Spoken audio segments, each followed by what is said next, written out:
আজকে আমরা বাঙালি দলের পক্ষ থেকে গতকাল আপনারা জানেন যে বিরোধী দলনেতা মানিক সরকার এই রাজ্যের প্রাক্তন মুখ্যমন্ত্রী গ্রেটার ত্রিপুরাকে সমর্থন করে একটা বক্তব্য রেখেছেন তাদের একটা অনুষ্ঠানে।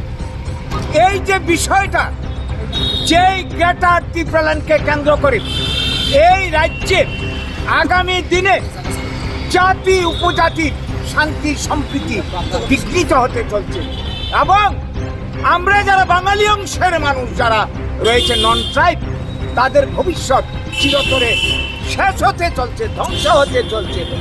এমন একটা বিচ্ছিন্নতাবাদী দাবি, সংহতি বিরোধী দাবি, অযৌক্তিক দাবিকে এই মানিক সরকার এই রাজ্যের প্রাক্তন মুখ্যমন্ত্রী সমর্থন করেছেন। আমরা মানিক বাবুর বক্তব্যকে তীব্র ভাষায় ধিক্কার জানাই, নিন্দা জানাই।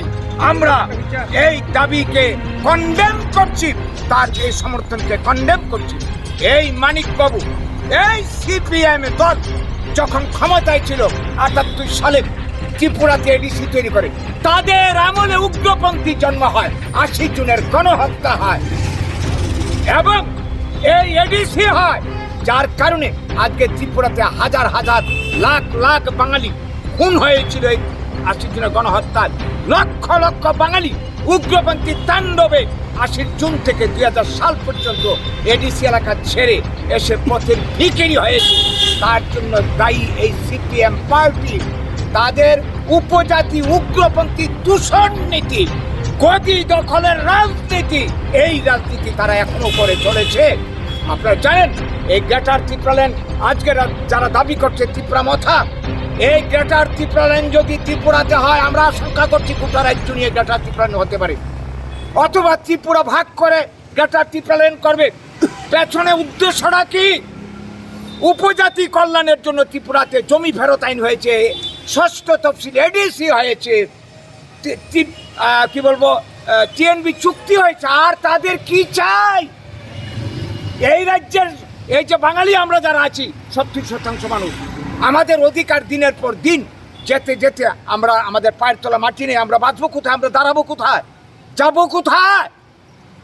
এটা চূড়ান্ত সাম্প্রদায়িক একটা রাজনীতি চলছে ত্রিপুরাতে দীর্ঘদিন ধরে, বিশেষ করে সিপিআইএম পার্টি এই রাজ্যে ক্ষমতাসীন হওয়ার পর থেকে। এদের স্বরূপ আজকে আবার উদ্ভাসিত হয়েছে এই ত্রিপুরাল্যান্ডকে সমর্থনের মধ্য দিয়ে। বন্ধুগণ, শুধু সিপিএম নয়, এই কংগ্রেস দলও কিছুদিন আগে বলেছে, সুদীপ রায় বর্মন তারা বলেছে যে গ্রেটার ত্রিপুরাল্যান্ড অসাংবিধানিক না, মানে কি ঘুরিয়ে তারাও সমর্থন করবে। বিজেপি কি করেছে? বাইরে সমর্থন না করলেও টেরিটোরিয়াল কাউন্সিল তারা করতে চাইছে। তার মানে সবারই একটাই লক্ষ্য, উপজাতি ভোট, উপজাতি সমর্থনকে বাগিয়ে নিয়ে ক্ষমতা দখল, একটাই টার্গেট। তাইলে আমরা যে ৭০% মানুষ আছে, আমাদের তাদের কোনো দরকার নেই।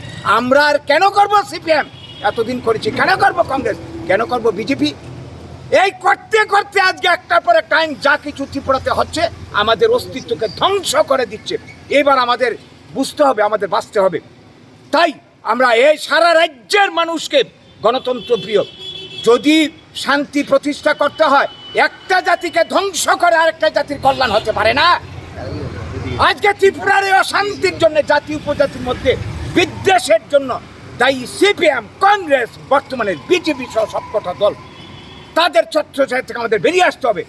তাই আজকের দিনে দাঁড়িয়ে এই যে গ্রেটার ত্রিপুরাল্যান্ডের দাবি করলো মানিক সরকার এবং অন্যান্য পার্টিগুলো, সবাইকে কন্ডেম করছি আমরা এবং আহ্বান করছে রাজ্যের মানুষকে, পার্টি করব বাঁচার জন্য, পার্টি করব মাটির জন্য, পার্টি করব আমাদের অধিকারের জন্য।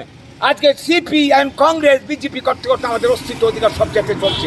এইবার সব কিছু ভুলে আসুন আমাদের বাঁচার এই আন্দোলন আমরা বাঙালিকে শক্তিশালী করুন।